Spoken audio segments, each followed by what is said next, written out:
Joining me is the Minister for Home Affairs with oversight of emergency management, of course, as well, Peter Dutton.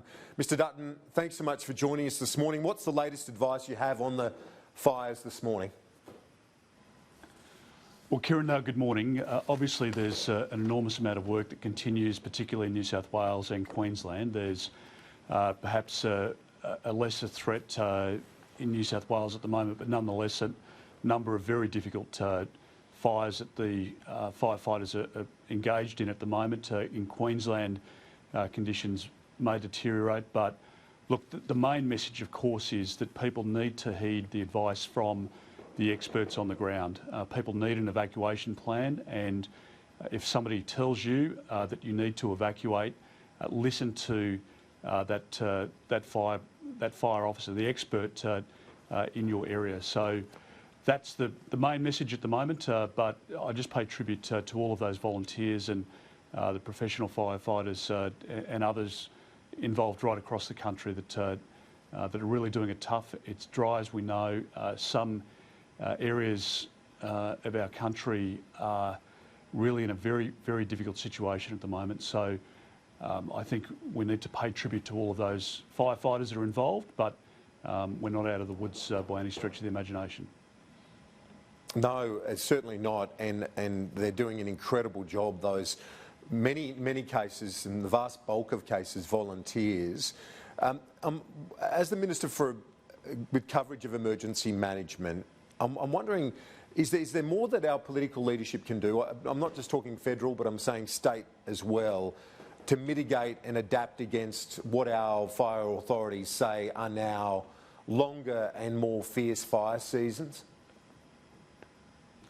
Well, Kieran, obviously emergency management's within the portfolio of Home Affairs, but David Littleproud has carriage of that. So he does a great job, and he's worked very closely with his state and territory colleagues.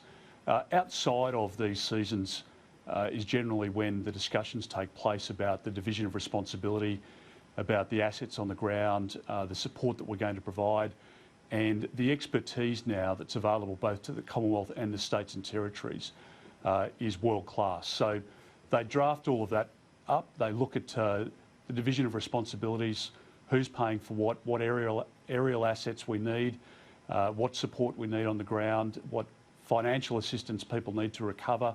All of that is thrashed out, and I don't think there's any criticism, frankly, to be made of the states, territories or the Commonwealth or local governments, NGOs that are involved. I think our country's been dealing with the threat of natural disaster, obviously, for decades, and we've learnt from that experience of the past and also the international experience as well. Andrew Wilkie this week suggested that the Air Force could be used, that our Globemaster or Hercules aircraft could deploy roll-on, roll-off tank systems for water bombing. Is that something that the government would be open to considering to provide that additional support, given the sort of crisis that we see unfolding? I mean, we're only in the start of December. It's going to be, sadly, a long, hot summer. Well, Kieran, again, the decisions will be made by the experts. There are a lot of sort of armchair experts in this space, but I think when you look at the advice from Emergency Management Australia, when you look at the advice from the respective commissioners around the country, they look at the assets that they have at their disposal, and they make judgments about what they require for each season, and then the longer term planning, which is the point you go to. They have engaged with services, commercial services, and their judgment is that that's the most efficient way of dealing with it. So if there's a reassessment of that required, no doubt they'll do that. But at the moment, that's the way they're dealing with it, and it's not as easy as Mr Wilkie and others point out in terms of some of those defence assets, and it may be that it's more efficient to engage purpose-built aircraft that we contract in over the summer or over the period that we're under most threat. So, but again, the experts, including the defence experts, make those calls, and government will take that advice. On to the issues of the parliamentary week. Medevac was repealed. Was this fundamentally about trying to ensure that the executive had the power to decide who arrives in Australia as opposed to doctors? Is that the fundamental point that you're hoping to achieve there? Well, Kieran, I think it's important to point out that we were already bringing people who required medical attention to Australia or to a hospital service in Papua New Guinea, for example, or international relationships that we had otherwise where people could receive that medical support. There's a very different situation in dealing with somebody onshore than offshore under the Migration Act in certain circumstances. There's also the difficulty that was imposed upon us by the medevac law, which the Greens and the Labor Party were warned about at the time, and that is that it imposes an obligation to bring a particular person, even if we're worried about the criminal history or the background of that individual. So I think there are many reasons why the medevac law was flawed. People were coming here through a back door, and look, Bill Shorten had held the line trying to make out that the Labor Party was no different to the coalition in relation to all of these matters. What happened was Kerryn Phelps moved a bill, and obviously Mr Shorten didn't think he could hold the left of his party in a vote. He decided to go for the political option of supporting the medevac law, which allowed him to keep control of his caucus. That's the political reality of what happened, and we've now been able to tidy that mess up, and I can't believe that Labor and the Greens still voted for it to keep medevac laws in place, but it shows you how torn the Labor Party remains in relation to an issue of national importance. You can't have a border protection system where you're contracting out the decisions about who comes to our country to people other than the elected government. Is the New Zealand offer now a realistic option, given your very strong commitment, the Prime Minister's commitment, that no one that arrived by boat in that cohort that remains in the offshore detention facilities, that no one will set foot in Australia? Is the New Zealand deal a realistic option right now? Well, Kieran, I'd give you a couple of facts. Firstly, we have a situation in Sri Lanka where there's been a change of government. There's been activity in Sri Lanka even before the change of government. As we know, boats had started to arrive even before election day here in May of this year, and the threat from Sri Lanka and elsewhere is still a very real one. So people smugglers are marketing New Zealand as a destination. We've got people who have gone from Nauru to the United States who are messaging back now saying don't come to the United States because the welfare system's not as good as you'll find in Australia and New Zealand. So we need to be realistic about the reality of those that are trying to take money from innocent men, women and children and put people onto boats now. And all of that needs to be taken into consideration. So we've got 654 people off Nauru and Manus, people that Labor had put there, and we have more people in the pipeline. But we did have some people pulling out because they thought they could come to Australia under the medevac laws. And I want to get that number down to zero as quickly as possible. And the Prime Minister does, and obviously Jackie Lambie does, and most Australians do. But in referring to that Sri Lankan activity, are you worried that any New Zealand deal would be essentially putting sugar back on the table for people smugglers? Well, Kieran, we've got to look at all of our options. In the case of the Iranians, they can't be sent back to Iran because Tehran won't issue travel documents. So those people know that they can't go back to their country of origin. The United States is the most realistic offer for us that we've looked at. There are many countries we've spoken to over a long period of time, but the reality is that people are already taking refugees or their doors are closed. So we need to be realistic about the options. We've closed the regional processing centre altogether in Manus. So we've got some people who are living in Papua New Guinea in Port Moresby, but not on Manus Island. So we come down really to the issue on Nauru, and we want to get those people, as many as possible, off to the US, and we'll look at other options, as I've pointed out before. But we do that considering all of the facts, looking at whether or not there is activity, whether or not at that point in time people smugglers are trying to put ventures together. So we'll work through the cases, and we'll do it in a way that doesn't restart boats. Scott Morrison and I have got all of the children out of detention. We've closed the Manus Island Processing Centre. We've closed centres on the mainland as well. We've done it without seeing deaths at sea, and we've done it without boats restarting. And we need to carefully calibrate whatever our next response might be.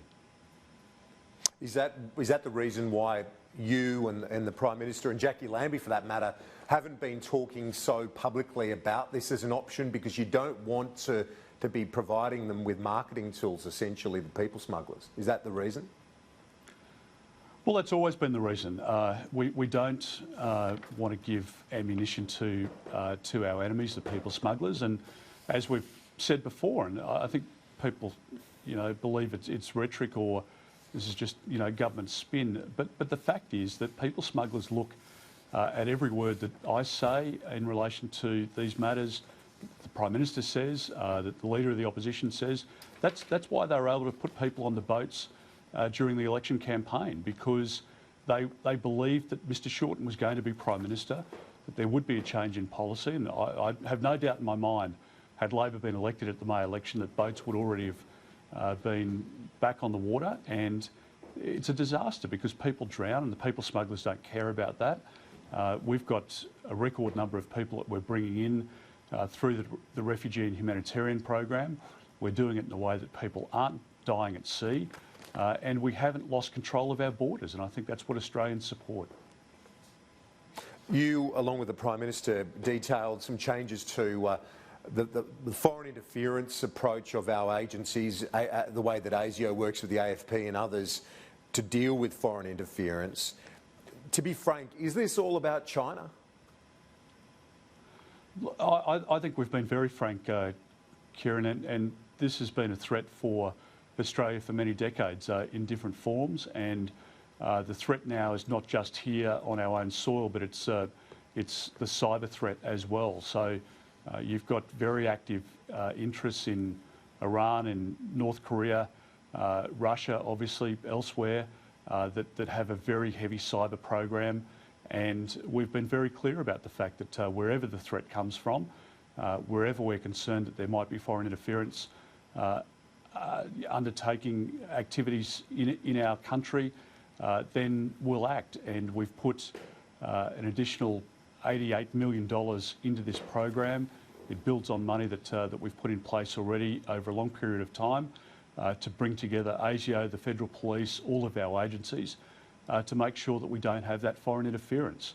And I think it's a very important investment that we make, and it's a very timely discussion, because we want to talk to businesses, to universities, to people who have an interest in this area in our country, those that are involved in the media elsewhere, to be alert and to work with the authorities to make sure that we can stamp out that interference.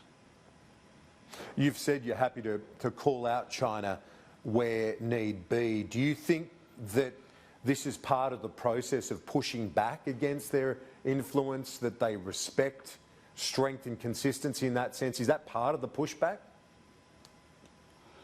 Kieran, I think China and other nations respect the fact that we are going to exert our sovereignty. You would expect us to do it. And a proud country like Australia, with democratic and rule of law principles at the heart of who we are, will always enforce the rule of law. And we expect people to adhere to our rule of law, whether they're here as visitors, whether they're foreign dignitaries, whether they're permanent residents or citizens. We want to make sure that people understand the rules of the game, the rules of engagement, and where there is foreign interference by any state player, we want people to recognise that there's a consequence for that, that we'll call it out. Now, there are many ways in which we can do that. It may be that there's overt activity and people are arrested and prosecuted.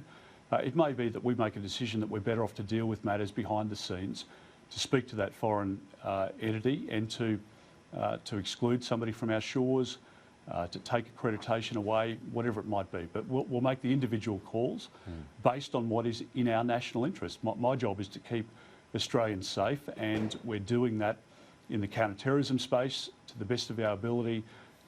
We're dealing with the issue of transnational crime, drug syndicates, etc., and we're doing it in the foreign interference space as well. So there's a big body of work underway in the Home Affairs Department, but we stick to those basic principles, and I think people understand that that's in our country's best interests. And you're a former Minister for Finance. You know how important that the trade relationship is as well. Do you think that Australia can get that balance right between standing up for our own democratic history, traditions, free speech, you know, pushing back against foreign interference, cyber attacks and so on? Obviously, everyone supports that, but then we also rely a lot on the economic relationship. How do we get that balance right in your view? Well, Kieran, I only rose to the lofty heights of Assistant Treasurer, not Finance Minister in the Howard years. So, I think we have got the balance right, and I think the Prime Minister's tone, I think his engagement and the level-headedness that he applies to what, as you point out, is a very complex matter, is spot on. I think he has looked at the issue very carefully. He's been sitting around the National Security Committee table for a long period of time. He understands the equities in the relationship more broadly, and I think he's exercised good judgment, and the government's backed that up, and all of us in the NSC over a long period of time have looked at all of the facts and looked at the ways in which we can advance our country's interests, and that's really at the forefront of what we're trying to achieve. We've got a very important trading relationship with China, with other nations as well, and we'll balance all of those equities and do what's in our country's best interests. Finally, you're off to Africa, to Ethiopia this week as part of a global alliance summit to deal with child exploitation. The Australian Centre to Counter Child Exploitation in Brisbane has, and these numbers are shocking when I looked at them over the weekend, but working with federal, state and territory police have arrested 74 people, identified 38 previously unknown victims and removed 72 children from harm. As I say, those numbers are shocking. I think many of our viewers would be disturbed by the prevalence of that particular crime. Absolutely, Kieran. So we've had a big body of work, and I've really made it one of my highest priorities to protect children, to make sure that we can invest money into keeping kids safe, not just in the real society but online as well. We've put $70 million into the Australian Centre to Counter Child Exploitation based in Brisbane, and working with their state, territory and international partners, with the FBI, with Interpol, with Europol, with our Southeast Asia partners. I've cancelled the visas now of about 427 sex offenders that were in our country, so we're keeping our kids safe. And the global conference in Africa will bring together 30 countries, 30 leaders to look at ways in which we can keep kids safe, particularly online. All of us as parents and or grandparents, but as a society more broadly, worried about teenagers and young teenagers online sharing images, being coerced to meet people. It's a very, very dangerous space, and the government's priority here is to make sure we can work with companies. We've got this huge issue around encryption where, whilst it's good for internet banking and whatnot, it's allowed criminals to prosper online. They're sending images online through encrypted messaging apps, so the companies will be in Ethiopia to talk about ways in which we can further engage with them to protect kids online. So it's one of the areas I'm most passionate about. I want to make sure that we continue to support Federal Police, AUSTRAC, all of our agencies involved in what's really now a concerted effort of the Home Affairs portfolio to keep Australian children safe, but also to protect and to identify victims, particularly in our region. We want to work with those partners to protect kids right across our region. It's a very important part of our portfolio brief, and I've given that very specific direction and instruction to our agency heads, and that work's going to continue on. Mr Dutton, I appreciate your time. Thanks. Thanks, Kieran.